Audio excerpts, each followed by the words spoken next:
সোনার অলংকার বন্ধক রাখতে গিয়ে হাতে নাতে ধরা পড়ল এক ব্যক্তি।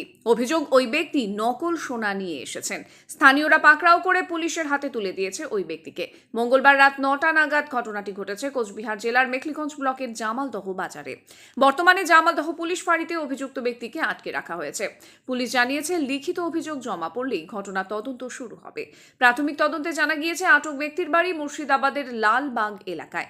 আটক ব্যক্তির দাবি, তিনি বিয়ে করেছেন মাথাভাঙার বেলতলি এলাকায়। ঘটনাটা একটু বলেন তো। জামালদা শিবম হার্ডওয়্যার আমার নিজের ভাইয়ের দোকান। সেখানে এক অজ্ঞাত ব্যক্তি আসে, এসে বলে যে বাবা মায়ের শরীর খারাপ, আমাকে কিছু টাকার প্রয়োজন আছে। সে অনেক রিকোয়েস্ট করার পরে ভাই একটু বলে যে আমি রাখতে পারবো না, কিন্তু সে বলে যে আমার বাবা মাকে হসপিটালে ভর্তি রাখতে হবে, আপনি সোনাটা রাখেন, রেখে আমাকে কিছু টাকা দেন। তখন ভাই তাকে বলে ঠিক আছে। তখন সোনাটা চেক করতে সোনার দোকানে পাঠায় এবং সোনাটা 2 নম্বরই হয় প্রমাণ হয়, এবং যে দোকানে পাঠায় সে